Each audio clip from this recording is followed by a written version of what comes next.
The proposal to add a voodoo foot ablution station at the Dallas-Fort Worth airport is causing a lot of waves across the United States, not just in the Dallas metro area. And this proposal is really concerning to a lot of Americans who believe that their capitulation to radical Islamists means that we will no longer see any type of meaningful attempts at assimilation into the United States for foreigners who come to the United States from Muslim countries. And they are imposing their culture on us and not the other way around. And it begins to beg the question, what are they here to do? What do they want from the American people? And now we're getting a better picture of what is going on with this proposal that went viral on social media. The city of Dallas and Dallas-Fort Worth Airport will be dropping 300 grand on foot washing stations, where Muslims can wash their feet and hands before praying. And this is actually as the result of many people complaining about Muslims washing their feet in the sinks. I mean, like holy assimilation, Batman. Yeah, I would go so far as to say that maybe the solution to too many Muslims washing their feet in the sinks at the airport is not to give them special foot washing stations. It's to reduce the number of Muslims in the airport. Now, this voodoo foot ablution station that is being proposed for Terminal D at Dallas-Fort Worth Airport is being privately funded to the tune of $300,000. And the meaning behind this is that a lot of Muslim immigrants and H-1B visa holders that come to the United States and use our airports are using the sinks for their foot ablution, and this is causing a major mess in the bathrooms. A lot of inconvenience. We're seeing water all over the floor. And so this seems to be a solution that one private individual came up with. And this is something that would potentially cause more convenience, but shot through a cultural lens, it's a disconcerting development. This is causing a lot of concern among individuals because they notice a lack of other religious concessions in our airports and in our culture in general. Now, the contrast between the way that Muslims are being treated in American society and Christians, for example, is stark. You see that Christians have been shoved out of our schools and out of the public square to a large degree, but yet our schools and our public squares are bending over backwards to accommodate Muslims. And this is part and parcel of the way that Muslims have culturally conquered other civilizations before. They are not tolerant of other religions. This is just the case. You can look at the Human Rights Index for Muslim majority countries around the world. They persecute Christians and Jews. They also oppress women. They also target gays and lesbians. That's what happens when Muslims become a majority in your culture. This woman is going off. Do you think she has a point? Constantly comment on my post saying, "You're so Islamophobic." Yes, I am. Because this scares me. This actually terrifies me. This was Iran in the 1970s before Islam took over. This is Iran now. Want to do another one? This was Afghanistan before Islam took over. This is Afghanistan now.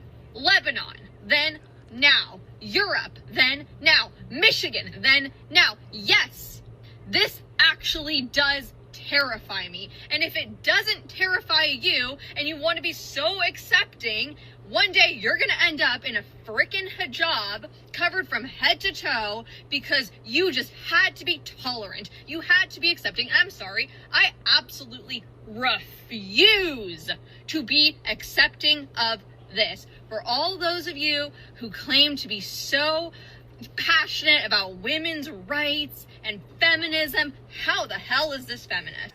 And so whether or not we think that the Muslims are coming to this country are so-called liberal or moderate Muslims, them forcing concessions onto Americans is something that is causing a lot of alarm.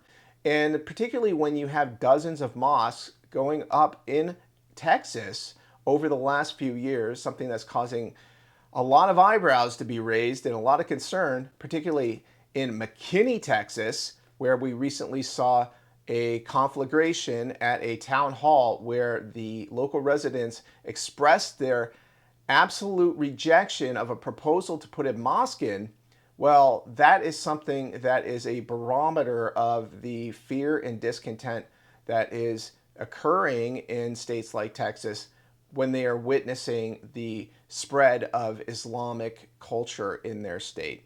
Good evening, Mayor, Council, and every McKinney resident here this evening. My name is Ashley Marie, and I'm asking you to do one clear thing: uphold your oath. The integrity of this council is compromised. We are seeing it in real time with the McKinney Airport and now this evening. We are watching the same failure play out again tonight. You were elected to serve the people of this city. Instead, you have chosen to be complicit. You hide behind your city attorney while refusing real oversight.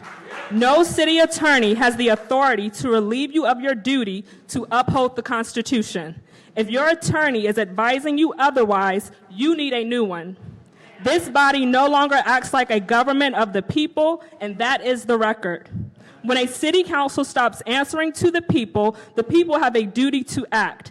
That starts with establishing an independent inspector general for the city of McKinney, one that provides ongoing oversight. And if this body continues to forget it is a government for the people, then it's time to start organizing a recall on every member who has chosen cowardice and silence our accountability. Tonight, you still have a choice. You can begin restoring trust, or you can continue proving that this council no longer works for the people of McKinney.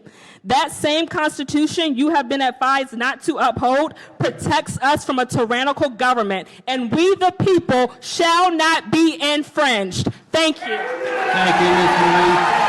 Now you have to notice around the world, I just came back from Spain, that Muslims and Christians, they have a hard time coexisting with one another. And if the United States has a majority Christian culture, it's only natural that if Muslims immigrate to the United States, that they would reject Christian culture and seek to substitute it with Sharia. And that's what we're seeing from a Michigan Senate candidate named Abdul El-Sayed. He has been seen on video, such in 2022, in Oklahoma, expressing his support for Sharia and his rejection of bans on Sharia law in the United States. There has been other reports recently. There was one in the Washington Free Beacon about Abdul El-Sayed saying that he was living a life that was in conformity to Sharia. So Abdul El-Sayed can release all of the Blues Clues themed videos he wants. He can make all of the football challenges that he likes, but it won't hide his track record of supporting Sharia law and for saying that Muslims hate Americans. Essentially, that is what he said in a video that I recently covered, and it is alarming to say the very least. And what I have not heard is the Republicans on this panel decisively and swiftly call out this kind of Islamophobia, this kind of racism in the context, right, that they are running to represent a state that has the highest per capita number of Muslim Americans in the country. Now, you might not hate Muslims, but I'll tell you, Muslims definitely hate you. And these types of reports about Islamic culture being superimposed on American culture in the United States is something that is causing mobilization on a political scale that we don't usually see with items such as taxes and school budgets. We have to really pay attention to this because Texans, they're outraged. They are angry at Governor Abbott. They want to see action. And when you have 8 of the leading H-1B visa districts in the United States being in Texas, whether or not the local congressmen for those districts support H-1B visas at such extreme rates, well, we have to wonder, what is the plan? What is going on behind the scenes? Are they targeting Texas? Are they trying to turn us blue so that we're softened up for Islamism? Because as I recently noted on X, Islamists have figured out that the best way to destroy America is simply to endorse the Democratic Party's socialist policies. And that's what I believe is exactly going on here. And socialists in the United States, and they simply want to tear down the United States so they can remake it in an image that is more friendly to their radicalized agendas. And whether or not they eventually get in a power struggle, whether the intolerant Muslims and the pretend tolerant woke leftists are able to coexist, I don't think they will be able to, of course. is something that they're leaving aside for another day. And they're willing to get us out of the way. That is common sense, Christian, conservative, reasonable, peace-loving, law-abiding people. They have to get us out of the way. So what are they going to do? They're going to call us bigoted and intolerant and accuse us of everything that they are in order to get us to shut up. And that's what I think is going on.